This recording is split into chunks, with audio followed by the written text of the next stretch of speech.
मैंने साथ नहीं आ रहा मैंने नहीं साथ आया। अच्छा फोटो भी एडिटिंग का लगा देंगे।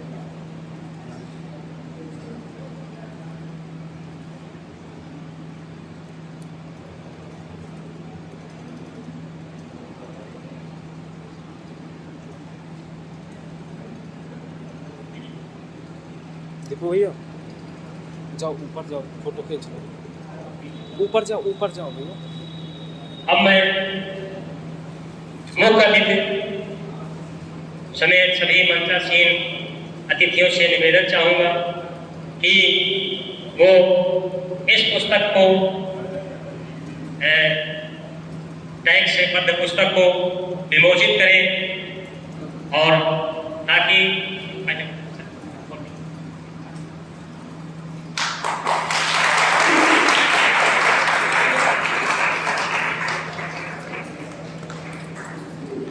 और पुस्तक को अपने समक्ष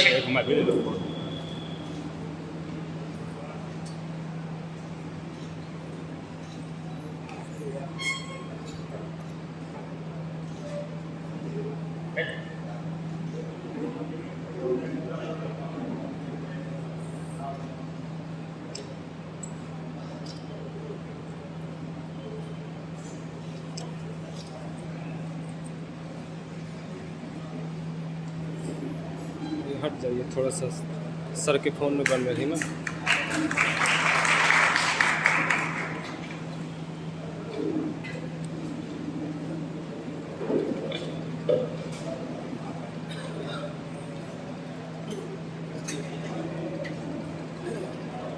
अब मैं मुख्य अतिथि से निवेदन चाहूँगा कि वो हमारे आर्थक जी लेखक जी को इस पुस्तक के बारे में कुछ समीक्षा करने के लिए या इस पुस्तक के बारे में चर्चा करने के लिए अनुमति दान करें। अतिथि आइए श्री सम्मान शिखर जी, मैं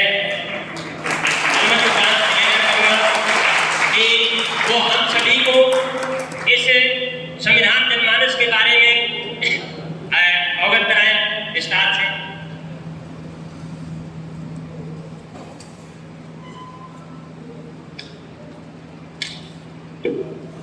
संचालक महोदय बहुत बहुत धन्यवाद।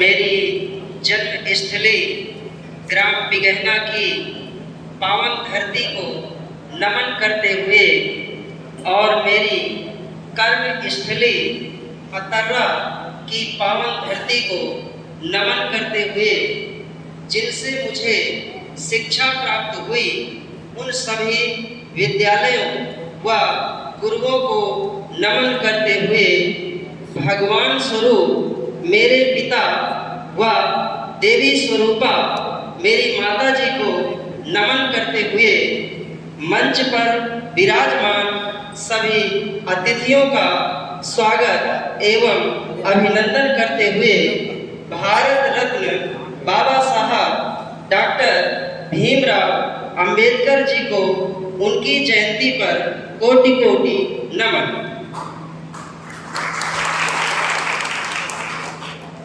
संविधान जनमानस पुस्तक विमोचन समारोह में उपस्थित सभी श्रोताओं व पत्रकार बंधुओं का स्वागत एवं अभिनंदन।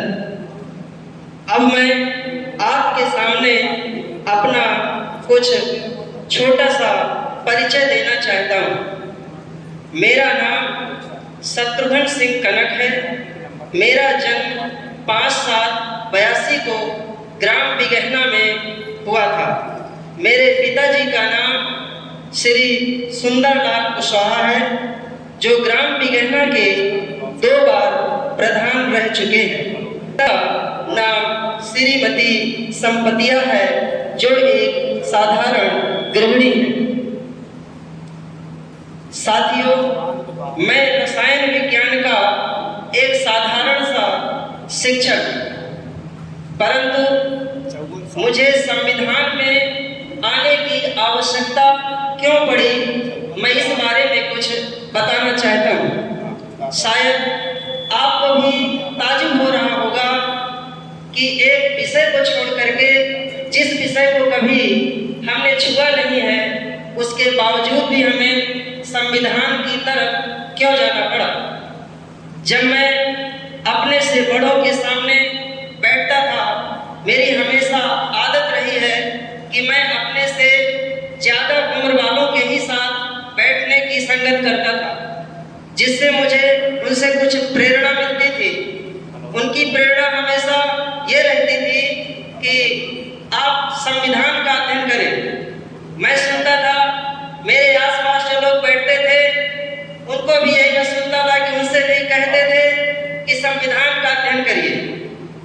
समस्या मेरे सामने कहाँ पर आई, जब मैं संविधान का अध्ययन करने का प्रयास करता था तो भाषा उसकी मुझे बहुत क्लिष्ट लगती थी। कठिन भाषा होने के कारण संवैधानिक शब्दावली को मैं समझ नहीं सका। मुझे ऐसा लगा कि मैं एक शिक्षित हूँ, पढ़ा लिखा हूँ। जब मैं संविधान को समझने में कठिनाई महसूस कर रहा हूँ तो हम उनके सामने ज्ञान देते हैं जो शिक्षित नहीं हैं या जो कम पढ़े लिखे हैं। हम उनसे कहते हैं, उनसे उम्मीद करते हैं कि संविधान का अध्ययन कीजिए। मैंने देखा हमारे क्षेत्र में बहुत सी ऐसी विधाएं हैं जिनमें से गायन विधा बहुत प्रचलित है। लोग उस गायन विधा के द्वारा गा गा करके बहुत सी चीज़ों को आसानी से याद करने का प्रयास करते हैं और हमेशा के लिए दूसरों को गा गा करके सुनाते भी। गाते गाते नृत्य का भी आनंद लेते हैं, जिससे मैंने सोचा कि क्यों नहीं संविधान को भी इसी विधा में ढाल दिया जाए। मेरा प्रयास रहा, लगभग 2 साल का मेरा प्रयास रहा, जिससे मैं इस संविधान को एक गायन शैली में आज आपके सामने प्रस्तुत कर रहा हूँ।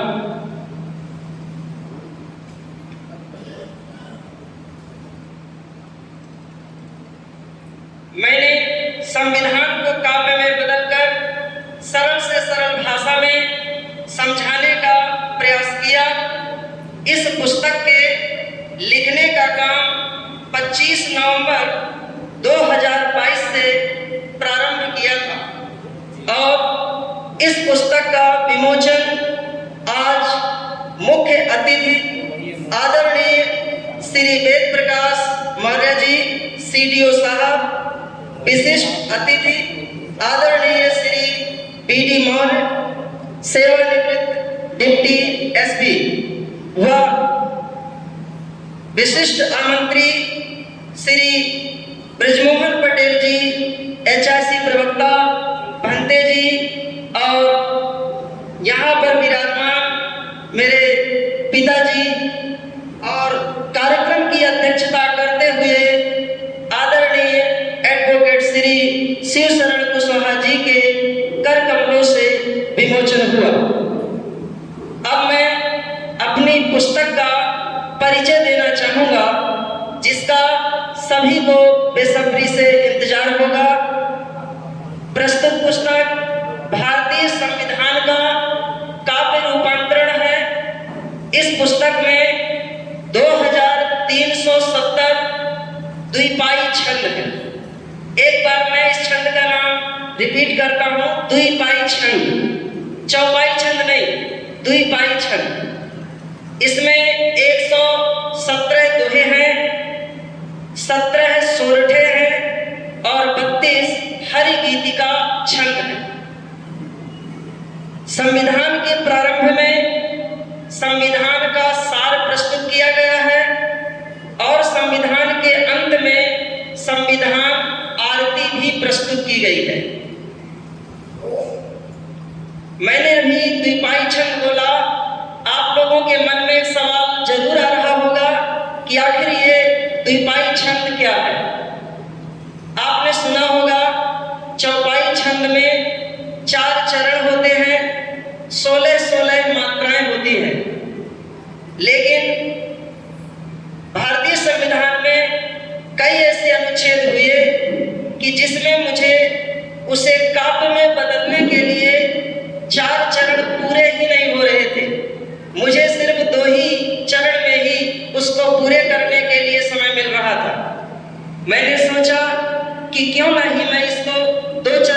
रख दूं, 4 चरण में अपने मन से रखूंगा तो मिलावट हो जाएगी। तो मैं 2 ही चरण में रखने का प्रयास किया जहां 2 चरण की आवश्यकता थी, और उसका नाम मैंने द्विपाई छंद रखा। ये मेरे मन में अपने मन से ये शब्द आया, अन्यथा मुझे नहीं पता था कि मैं इसका क्या नाम रखूंगा। मैंने द्विपाई छंद रख दिया। अभी तक के काव्य इतिहास में इस छंद का नाम कहीं भी वर्णित नहीं है। चौपाई छंद में 4 चरणों की बाध्यता होती है, जबकि द्विपाई छंद में 2 ही चरण में यदि आपकी बात पूरी हो जाती है तो आप द्विपाई छंद को 2 चरण में ही कर सकते हैं। इसलिए मैंने उसका नाम द्विपाई छंद रख दिया। काव्य इतिहास में यह पहली पुस्तक होगी जिसमें द्विपाई छंद वर्णन किया जाएगा। मैं अब जो पुस्तक आपके सामने संविधान जनमानस का विमोचन हुआ है, आपका थोड़ा समय लूंगा। आप बैठे हुए हैं, मुझे मालूम है किसी के पास टाइम नहीं है। आपका समय बिल्कुल मैं नुकसान नहीं करूंगा। कुछ अंश मैं संविधान के, इसी संविधान जनमानस के आपको सुनाना चाहता हूं। मुख्य अतिथि जी की यदि अनुमति हो तो मैं कुछ इस काव्य को सुनाऊं। धन्यवाद।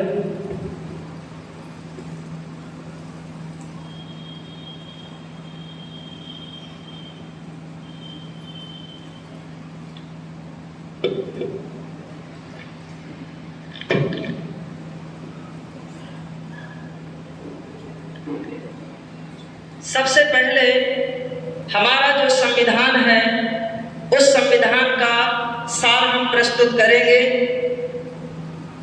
शायद कुछ लोगों को जानकारी होगी, कुछ लोगों को जानकारी नहीं होगी। हमारा भारत का जो संविधान है उसमें 22 भाग रखे गए। संविधान को भागों में वितरित किया गया है और उसी के अनुसार फिर उसमें कुछ अनुच्छेद हर भाग में रखे गए। अनुच्छेदों का विशेष वर्णन करने के लिए अलग से अनुसूचियां बनाई गई हैं। इन्हीं बातों को मैं गा करके आपके सामने सुनाना चाहता हूँ। गाने में मेरी कोई कला नहीं है, मेरा कोई तर्ज नहीं बनता है, लेकिन फिर भी मैं प्रयास करूँगा। भारत का संविधान लिखा तब 22 भाग बनाए दिया है। भाग 4 और 9 14 ने फिर से का जुड़वाए दिया है। अध्यायों में बंटकर भागों, अध्यायों में बंटकर भागों ने कुछ काम बढ़ाए दिया है। भाग 5 ने 5 दिए थे, 6 ने 6 अध्याय दिया है। भाग 5 ने 5 दिए थे, 6 ने 6 अध्याय दिया है। 11 14 2 लाए, मतलब 11 भाग और 14 भाग। 11 14 2 लाए, 12 17 4 बताए। अनुसूची 8 ले आए, अब इनको 12 पा जाए। पहले अनुसूची 8 थी, अब 12 हो गई। पहली अनुसूची ले आए, पहली अनुसूची ले आए। राज्य क्षेत्र इसमें बदलाए। वेतन भत्ते 2 से मिलते, तीसर कुछ को शपथ दिलाए। वेतन भत्ते कुछ को मिलते, तीसर कुछ को शपथ दिलाए। चौथी राज्यसभा सीटों का पूरा आवंटन करवाए। 5 SC ST लाने, यहाँ प्रशासन यह बदलाए। छठ छठवीं भी एसटी के लाने, छठवीं भी एसटी के लाने प्रशासन का उपबंध कराए। असम, मेघालय, त्रिपुर, मिजोरम के जनजाति जो भी आए, असम, मेघालय, त्रिपुर, मिजोरम के जनजाति जो भी आए। 7वीं अनुसूची में क्या दिया गया है? 7 में बनवा कर तीनों सूची को रखवाए दिया है। संघ सूची, राज्य सूची और समवर्ती रखवाए दिया है। 8वीं अनुसूची बनवा कर, 8वीं अनुसूची बनवा कर भाषाएं लिखवाए दिया है। 9वीं अनुसूची में राज्यों के विनियम अधिनियम दिया है। 9वीं अनुसूची में राज्यों के विनियम अधिनियम दिया है। हो नहीं न्याय समीक्षा 9 की, कोई नहीं अदालत जाए। दल परिवर्तन के आधार ही 10वीं तो निर्हित करवाए। 10-11 गांवों में आकर के सुविधा और विकास बढ़ाए। 12 नगर विकास कराए, नगर योजना यह ले आए। 12 नगर विकास कराए, नगर योजना यह ले आए। प्रस्तावना को भी ले आए, इसमें एक संशोधन लाए।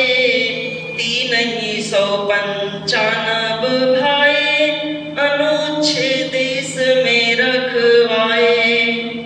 बाबा साहब जनक कहाए, बाबा साहब जनक कहाए, पीएन राव सलाह बताए।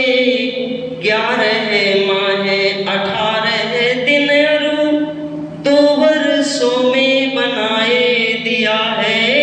11 माह 18 दिन और 2 वर्षों में बनाए दिया है। प्रेम बिहारी के हाथों से इंग्लिश में लिखवाए दिया है। इसको ब्यूहर बोस सजाए, रघुवीरा अनुवाद किया है। इसको ब्यूहर बोस सजाए, रघुवीरा अनुवाद किया है। हिंदी में बसंत लिख डाले, हिंदी में बसंत लिख डाले, जिसको बोस सजाए दिया है। 26 नवंबर अपनाए, 1949 जब भाए। 26 नवंबर अपनाए, 1949 जब भाए।